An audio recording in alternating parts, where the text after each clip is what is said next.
बिस्मिल्लाहिर्रहमानिर्रहीम। अस्सलाम वालेकुम। दोस्तों, ये कुदरती अमर है कि जब भी मलकुल मौत हजरत इजराइल अलैहिस्सलाम का नाम इंसान सुनता है तो बदन में एक बार कपकपी सी आ जाती है, क्योंकि मलकुल मौत यानी हजरत इजराइल अलैहिस्सलाम ही वो फरिश्ता है जो इंसान की रूह को कब्ज फरमाएगा। तमाम जी रूह चीजों की रूह कब्ज करने की ड्यूटी अल्लाह ताला ने इसी फरिश्ते के जिम्मे लगाई है। दोस्तों, सवाल ये है कि आखिर ये ड्यूटी हजरत इजराइल अलैहिस्सलाम ही को क्यों दी गई? तो ये एक दिलचस्प हकीकत है जिसके बारे में हम आपको बताएंगे, और इसके अलावा भी आपसे जुड़े चंद दिलचस्प हकाइक आपको बताएंगे। आपकी शक्ल सूरत कैसी है, आपको अल्लाह ताला किस ताकत और कुदरत अता फरमा रखी है, और आप एक ही वक्त में सैकड़ों हजारों रूहें कब्ज फरमा लेते हैं। क्या हजरत इजराइल को हजरत मूसा अलैहिस्सलाम ने थप्पड़ मारा था या नहीं? इसकी हकीकत क्या है? क्या इजराइल को कभी किसी की रूह कब्ज फरमाते हुए अफसोस हुआ है? इन तमाम सवालों का जवाब आपको आज की वीडियो में हम बताने वाले हैं, लिहाजा वीडियो को आपने स्किप नहीं करना और वीडियो को आखिर तक जरूर देखिए। दोस्तों, वाक़े का आगाज करने से पहले आपसे दरखास्त है, अगर आप हमारे चैनल ज़मा वॉइस की वीडियो पहली बार देख रहे हैं और अभी तक आपने हमारा चैनल सब्सक्राइब नहीं किया तो अभी हमारा चैनल सब्सक्राइब करें और साथ ही लगे बेल के बटन को भी प्रेस करें ताकि आपको मुस्तकबिल में हमारी अपलोड होने वाली मजीद वीडियोस का नोटिफिकेशन मिलता रहे। प्यारे दोस्तों, सबसे पहले इस बारे में बात करते हैं कि आखिर रूहों को कब्ज करने की ड्यूटी हजरत इजराइल ही को क्यों सौंपी गई। तो इस हवाले से ये रिवायत मशहूर है कि जब अल्लाह ताला ने हजरत आदम का पुतला बनाने का इरादा फरमाया तो जिब्राइल अलैहिस्सलाम को रब्बुल आलमीन ने हुक्म दिया कि एक मुश्त खाक जमीन पर से लाओ। बहुक्म इलाही जिब्राइल अलैहिस्सलाम आसमान की बुलंदी से फौरन इस जमीन पर आए कि अब जहां खाना काबा है चाहा कि एक मुश्त खाक लें। उस वक्त जमीन ने उनको कसम दी कि ए जिब्राइल, खुदा के लिए मुझसे खाक मत ले कि इससे खलीफा पैदा होगा और उसकी औलाद बहुत आसी और गुनहगार मुझब अजाब होगी। मैं मस्कीन खाक पा हूँ, अजाब खुदा की ताकत और तहम्मुल नहीं रखती हूँ। इस बात को सुनकर हजरत जिब्राइल अलैहिस्सलाम खाक लेने से बाज आए और जमीन से मट्टी न ली। गर्ज इसी तरह से जिब्राइल लौट गए और मिकाइल और इसराफील अलैहिस्सलाम से भी यह काम अंजाम न हो पाया। तब इजराइल को भेजा, उनको भी जमीन ने मना किया। उन्होंने ना माना और कहा, जिसकी कसम देती है मैं उसी के हुक्म से आया हूँ, मैं उसकी नाफरमानी नहीं करूंगा, तुझको लेकर ही जाऊंगा। बस इजराइल ने हाथ निकालकर एक मुट्ठी भर खाक इस सरजमी से ले ली और लेकर आलम बाला पर चले गए और अर्ज की कि खुदाबंद, तू दाना बेना है, मैंने यह हासिल किया है। तब अल्लाह ताला ने फरमाया, ए इजराइल, मैं इस खाक से जमीन पर एक खलीफा पैदा करूंगा और उसकी जान कब्ज करने के लिए तुझी को मुकर्रर करूंगा। तब इजराइल अलैहिस्सलाम ने माजरत की कि या रब, तेरे बंदे मुझे दुश्मन जानेंगे। जनाब बारी ने फरमाया, ए इजराइल, तू गम मत कर, मैं खालिक मखलूकात हूँ, हर एक मौत का सबब गर्दानूंगा और हर शख्स अपने अपने मर्ज में गिरफ्तार रहेगा। तब दुश्मन तुझको न जानेगा, किसी को दर्द में मुब्तला करूंगा और किसी को तबेदिग में और किसी को पानी में गर्क कर दूंगा। प्यारे दोस्तों, इसी हवाले से हजरत अबू हुरैरा रज़ी अल्लाह ताला अन्हा की रिवायत भी है कि जब अल्लाह ताला ने हजरत आदम को पैदा फरमाने का इरादा किया तो हजरत जिब्राइल को जमीन से कुछ मट्टी लाने को कहा गया। जब हजरत जिब्राइल मट्टी लेने गए तो जमीन ने जिब्राइल से कहा, मैं तुझे उस जात की कसम देती हूँ जिसने तुझे मेरे पास भेजा, तुम ये मट्टी लेकर ना जाओ। इस मट्टी से जो इंसान बनेगा वो फसाद फैलाएगा और खून बहाएगा और उसको आग में जलना पड़ेगा। ये सुनकर जिब्राइल अल्लाह की बारगाह में पहुंचे तो अल्लाह ने दरियाफ्त किया कि मट्टी क्यों नहीं लाए। तो हजरत जिब्राइल ने जवाब दिया कि ए अल्लाह, जब उसने आपकी अजमत का वास्ता डाला तो मैंने उसे छोड़ दिया। तो अल्लाह ताला ने हजरत इसराफील को भेजा और उसके साथ भी यही मामला हुआ। फिर मिकाइल को भेजा, उनके साथ भी यही मामला हुआ। हत्ता के मलकुल मौत इजराइल को भेजा तो जमीन ने जब इजराइल को यही जवाब दिया तो इजराइल ने फरमाया, ए जमीन, जिस जात ने मुझे तुम्हारे पास भेजा है वो तुझसे ज्यादा इताअत और फरमाबरदारी के लायक है, तो मैं उसके हुक्म के सामने तेरी बात कैसे मान सकता हूँ। चुनाचे आपने जमीन की मुख्तलिफ जगहों से कुछ मट्टी ली और अल्लाह की बारगाह में हाजिर हो गया। तो अल्लाह ने फरमाया, क्योंकि तुम इस मट्टी को लेकर आए हो, अब तुम ही उनकी रूह को कब्ज किया करोगे। तो आपने कहा कि लोग मुझसे नफरत करने लगेंगे। तो अल्लाह ने वादा फरमाया कि कोई तुम्हारा नाम नहीं लेगा और ना कोई बुरा भला कहेगा। प्यारे दोस्तों, चलिए अब आपको हजरत इजराइल की शक्ल सूरत के बारे में बताते हैं। हजरत इजराइल की शक्ल सूरत, एक हदीस के मुताबिक हजरत इब्राहिम अलैहिस्सलाम अपने घर में तशरीफ फरमा थे कि अचानक घर में खूबसूरत नौजवान शख्स दाखिल हुआ। आपने पूछा, ए अल्लाह के बंदे, तुझे इस घर में किसने दाखिल होने दिया? उसने कहा, घर वाले ने।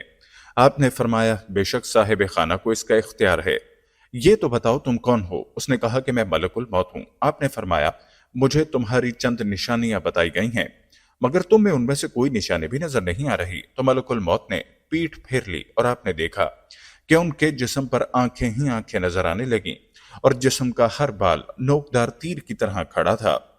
हजरत इब्राहिम ने फौरन ताउज़ पढ़ा और कहा, आप अपनी पहली शक्ल पर तशरीफ लाएं, जो इसकी मुलाकात को बेहतर जानता है। दोस्तों, एक दूसरी रिवायत में है कि जब उसने पीठ फेरी तो वो शक्ल नजर आई जिससे वो बुरे लोगों की रूह को कब्ज करता है। इब्ने मसऊद और इब्ने अब्बास रज़ी अल्लाह तआला अन्हा की रिवायत में यूं है कि हजरत इब्राहिम ने मालूम किया, ए मलकुल मौत, आप मुझे वो शक्ल दिखाएं जो कुफार में नजर आते हैं। तो उसने कहा, ये आपकी ताकत से बाहर है। मलकुल मौत ने वो सूरत दिखाना शुरू की और फरमाया, आप अपना मुंह मोड़ लीजिए। जब देखा तो स्याह शख्स के सर में आग के शोले निकल रहे हैं और उसके जिस्म से बाल की बजाय तीर और मुंह से आग निकल रही है। ये देखकर आप पर गशी तारी हो गई और उसके बाद आपने देखा कि मलकुल मौत अपनी शक्ल में मौजूद थे। अब जरा ये बताएं कि मोमिन की रूह कैसे कब्ज करते हैं। तो कहा, जरा मुंह फेर लीजिए। आपने मुंह फेर कर देखा तो आपके सामने एक हसीन नौजवान खड़ा था जिसके कपड़े सफेद और जिस्म महक रहा था। आपने मंजर देखकर फरमाया, अगर मोमिन को आपके दीदार की दौलत ही नसीब हो जाए तो उसके लिए यही काफी है। तो दोस्तों, मालूम हुआ हजरत इजराइल की शक्ल सूरत मोमिन की रूह कब्ज करने के लिए और होती है और मुशरिक और काफिर की रूह कब्ज करने के लिए आपकी शक्ल सूरत और होती है। अल्लाह ताला से दुआ है कि अल्लाह ताला हमें मौत की तैयारी की तौफीक अता फरमाए ताकि हमारी रूह आसानी से कब्ज की जाए और हमें इजराइल की वो शक्ल सूरत देखने को मिले जो मोमिन के लिए होती है। आमीन। दोस्तों, अब बात करते हैं हजरत मूसा अलैहिस्सलाम का हजरत इजराइल अलैहिस्सलाम को थप्पड़ मारने के बारे में। तो याद रहे कि हदीस पाक में हजरत इजराइल अलैहिस्सलाम का एक वाकया मिलता है जो कि हजरत मूसा अलैहिस्सलाम का मलकुल मौत को थप्पड़ मारने के हवाले से है। इस हवाले से हजरत अबू हुरैरा रज़ी अल्लाह तआला अन्हु फरमाते हैं, मौत के फरिश्ते को हजरत मूसा अलैहिस्सलाम की तरफ इंसानी सूरत में भेजा गया। जब वो फरिश्ता आया तो मूसा अलैहिस्सलाम ने उसे थप्पड़ मारकर उसकी आंख फोड़ दी। वो अपने रब ताला के पास वापस किया और अर्ज किया, ए अल्लाह, तूने मुझे ऐसे बंदे की तरफ भेजा जो मरना नहीं चाहता। अल्लाह ताला ने उसकी आंख दुरुस्त फरमा दी और फरमाया, उनके पास दोबारा जाओ और उन्हें कहकर अपना हाथ किसी बैल की पुश्त पर रखें। उन्हें हर बाल के एवज जो उनके हाथ के नीचे आए 1 साल जिंदगी मिलेगी। इस सारी कार्रवाई के बाद मूसा अलैहिस्सलाम ने कहा, ऐ मेरे रब, फिर क्या होगा? फरमाया, मौत। उन्होंने कहा, फिर अभी ठीक है। लेकिन उन्होंने अल्लाह से यह दुआ की कि मुझे एक पत्थर फेंकने के फासले तक मुकद्दस सरजमी के करीब कर दिया जाए। रसूलुल्लाह ने फरमाया, अगर मैं वहां होता तो तुम्हें रास्ते की एक जानिब सुर्ख रंग के टीले के नीचे उनकी कब्र दिखाता। दोस्तों, इस हकायत को सुनने के बाद जहन में एक सवाल आता है कि ऐसा क्यों हुआ। तो इस बारे में इब्ने बताल रहमतुल्लाह लिखते हैं कि असल में अल्लाह ताला ने फरिश्ते को हजरत मूसा अलैहिस्सलाम के इम्तिहान के लिए भेजा था, ना कि मौत के लिए, और फरिश्ता इंसानी शक्ल में आया, इसलिए यह मामला पेश आया। प्यारे दोस्तों, ये थी कुछ हकायात और रिवायात हजरत इजराइल अलैहिस्सलाम के बारे में। आखिर में आपको हजरत इजराइल अलैहिस्सलाम की बारगाह मुस्तफ़ा सल्लल्लाहु अलैहि वसल्लम में हाजिरी का ईमान अफरोज वाक़या सुनाते हैं। रिवायात में आता है कि अल्लाह ने मलकुल मौत की तरफ वही फरमाई कि मेरे हबीब और मेरे महबूब मोहम्मद सल्लल्लाहु अलैहि वसल्लम की तरफ चले जाओ और इंतहाई खूबसूरत शक्ल इख्तियार करके हाजिरी देना और आपकी रूह कब्ज करने में बहुत ज्यादा नरमी से काम लेना। बस हजरत मलकुल मौत जमीन पर उतरे एक अराबी की तरह आपके दरवाजे पर आकर खड़े हो गए। फिर अर्ज करने लगे, अस्सलाम वालेकुम, ऐ नबूवत के घर वालों, क्या मुझे अंदर आने की इजाजत है? हजरत आयशा रज़ी अल्लाह तआला अन्हा ने हजरत फातिमा तो ज़ोहरा से कहा, आदमी को जवाब दो। तो हजरत फातिमा रज़ी अल्लाह तआला अन्हा ने कहा, ए अल्लाह के बंदे, अल्लाह तुझे हर कदम पर अजर अता फरमाए। रसूलुल्लाह को अपनी जान का ख्याल है। उसने दोबारा सदा दी तो हजरत आयशा ने हजरत फातिमा से कहा, इस आदमी को जवाब दो। हजरत फातिमा ने कहा कि ए अल्लाह के बंदे, अल्लाह तुझे हर कदम पर अजर दे। रसूलुल्लाह अपने नफ्स में मशगूल हैं। थोड़ी देर गुजरने के बाद उसने फिर सदा दी, क्या मैं दाखिल हो सकता हूँ? मुझे जरूर दाखिल होना है। तो रसूलुल्लाह ने हजरत इजराइल अलैहिस्सलाम की आवाज सुन ली। फरमाया, ए फातिमा, दरवाजे पर कौन है? उन्होंने अर्ज किया, ए अल्लाह के रसूल, एक आदमी दरवाजे पर अंदर आने की इजाजत मांग रहा है। हमने उसे 2 मरतबा जवाब दिया है तो उसने तीसरी बार सदा दी, जिससे मेरी जान कांपने लगी। रसूलुल्लाह ने फरमाया, ए फातिमा, क्या तू जानती है दरवाजे पर कौन है? ये लज्जतों को खत्म करने वाली है, जमातों को बखेरने वाली है, ये औरतों को बेवा करने वाला है, बच्चों को यतीम करने वाला है, ये घरों को बेआबाद और कब्रों को आबाद करने वाला है, ये मलकुल मौत है। फिर फरमाया, ए मलकुल मौत, अल्लाह आप पर रहम करे, दाखिल हो जाओ। پس ملک الموت رسول اللہ صلی اللہ علیہ وسلم کی بارگاہ میں آئے تو رسول اللہ نے فرمایا، اے ملک الموت، تم صرف میری زیارت کرنے کے لیے آئے ہو یا جان قبض کرنے کے لیے؟ اس نے عرض کی کہ میں دونوں کام کرنے کے لیے آپ کے پاس آیا ہوں۔ مجھے اللہ تعالیٰ نے حکم دیا ہے کہ میں آپ کی اجازت کے بغیر آپ کے گھر داخل نہ ہوں اور آپ کی روح آپ کی اجازت کے بغیر نہ لوں۔ اگر آپ اجازت دیں تو ٹھیک ہے، ورنہ میں اپنے رب کے پاس لوٹ جاؤں۔ پیارے دوستو، یہ ہے شان میرے محبوب صلی اللہ علیہ وسلم کی۔ ان کے جسم انور سے روح قبض کرنا تو درکنار، ان کی اجازت کے بغیر ان کے گھر میں داخل بھی نہیں ہو سکتے۔ حضرت اسرائیل علیہ السلام نے عرض کی کہ یا رسول اللہ صلی اللہ علیہ وسلم، میں بڑے بڑے بادشاہوں کی روح کھینچتا ہوں لیکن کسی سے بھی نہیں پوچھتا، کسی سے اجازت نہیں لیتا، لیکن اللہ رب تعالیٰ نے حکم دیا ہے کہ میرے محبوب کے گھر جانے کی بھی اجازت لینی ہے اور روح قبض کرنے کی بھی اجازت لینی ہے۔ اگر وہ اجازت عطا فرما دیں تو اندر جانا، اگر اجازت دیں تو روح قبض کرنا، ورنہ لوٹ کر واپس میری بارگاہ میں آ جانا۔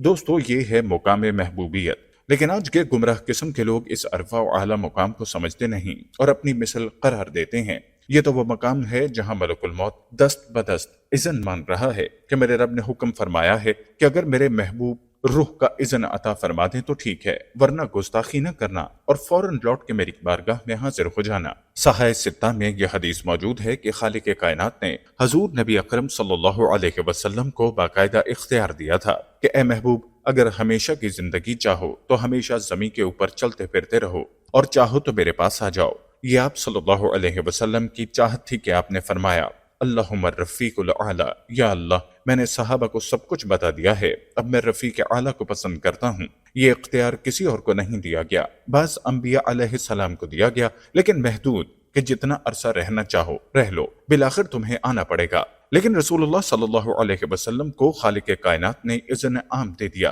کہ چاہو تو ہمیشہ کے لیے زمین والی زندگی اختیار کر لو اور چاہو تو میرے پاس آ جاؤ۔ نبی اکرم نے اپنے اختیار سے اللہ کی رفاقت کو پسند فرما لیا۔ حضرت ملک الموت علیہ السلام نے عرض کیا کہ میں آیا ضرور ہوں، میرا مقصود تو آپ کی زیارت کرنا ہے، اور اگر اجازت دے تو روح قبض کر لوں، لیکن یہ روح قبض کرنا آپ کے اذن سے مشروط ہے کہ اذن ہو تو ٹھیک، ورنہ واپس چلا جاؤں۔ دوستو، آئیے مل کر ایک بار بارگاہ رسالت میں درود پاک کا نذرانہ پیش کرتے ہیں۔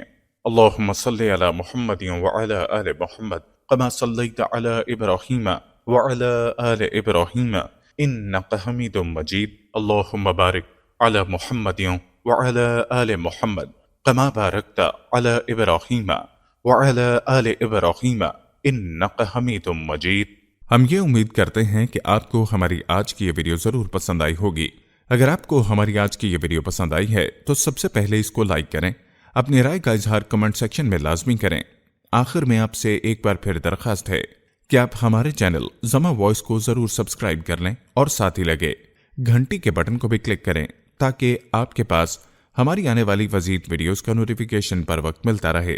اللہ تعالیٰ آپ کو اپنی حفظ و امان میں رکھے، آمین۔